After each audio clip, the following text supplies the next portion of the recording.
होता है कि दूसरा चरण शुरू होते ही मराठे फिर अपना जो है तंबू उखाड़ लेते हैं और मोर्चा परिवर्तन करते हैं। 1 मील से कम के दायरे में 120 तोपें लगा रखे थे, ठीक है।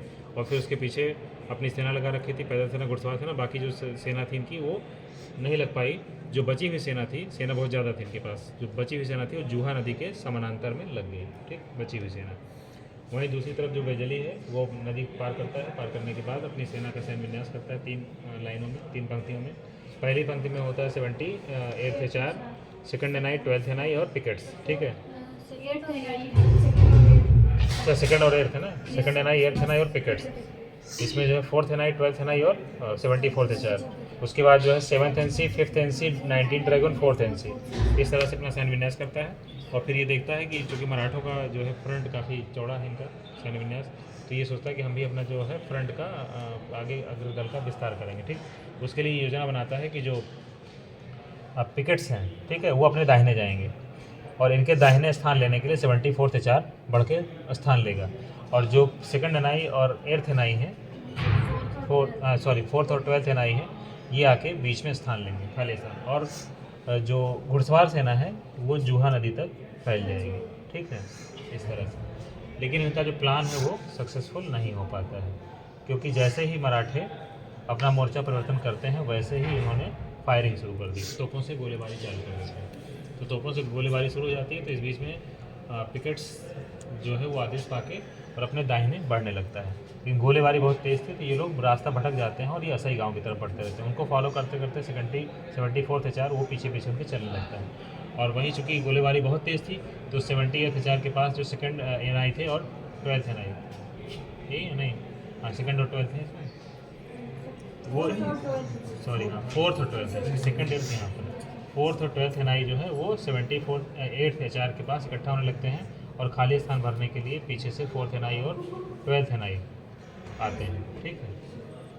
ये पीछे से आते हैं स्थान लेने के लिए। लेकिन ये बीच में गोलीबारी इतनी ज़्यादा तेज़ थी कि ये सब भीड़ की तरीके से 78th HR के पास इकट्ठा हो जाते हैं, ठीक। वहीं दूसरी तरफ ये जो पिकेट्स था ये रास्ता भटक जाता है और सही गांव की तरफ बढ़ जाता है, जहाँ झाड़ियों में जाके फंस जाता है। 74th HR भी इसके पीछे पीछे जाके झाड़ियों में फंस जाता है। और गोलीबारी तेज़ थी, तो यहाँ पर इनकी संख्या काफ़ी कम हो जाती है, ठीक है। सही गाँव के पास तोप थी, उससे भी फायरिंग शुरू हो जाती है। तो यहाँ पर क्या है कि मौके का फ़ायदा उठाकर सिंधिया, ठीक है, सिंधिया इस पर आक्रमण करते हैं, ठीक। आक्रमण करते हैं, इनको 1/4 कर देते हैं मार के। और जब ये आक्रमण कर रहे होते हैं तो वहीं पर मैक्सवेल जो है ये देखता है, ये भी चूँकि पीछे आगे अपना विस्तार कर रहा था नदी की तरफ, ठीक।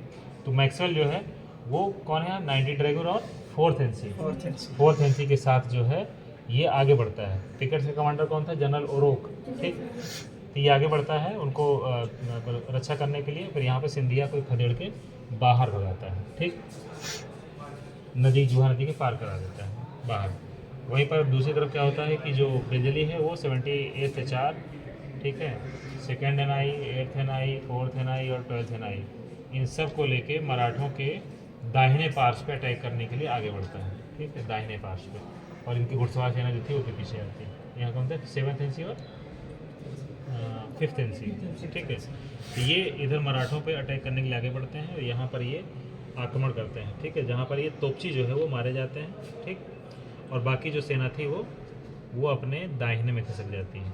अच्छा, हाँ, एक चीज़ भूल जा रहा था, जब ये सिंधिया उधर जाते हैं, ठीक है, नहीं, सिंधिया उधर जाते हैं तो क्या होता है, पोहलमान अपनी 6000 की सेना लेके मैदान छोड़ के भाग जाता है, क्योंकि वो सिंधिया की सेना का पार्ट था। जब सिंधिया फिर बाहर जाते हैं तो ही भाग जाता है, ठीक है। हाँ, अब इधर से अटैक जब होता है तो यहाँ पर तोपची मारे जाते हैं और ये लोग आगे बढ़ते हैं। जब आगे बढ़ते हैं तो जो बची हुई सेना थी वो असई गाँव की तरफ इकट्ठा होने लगती है, इधर खिसक जाती है। और ये धीरे धीरे करके इधर नदी, मतलब इधर इनका जो मोर्चा है इसको पार करके इनके जो मराठों का मैदान है, युद्ध मैदान, वहाँ पहुँच जाते हैं, ठीक, ठीक। और जो बाकी तोपची थे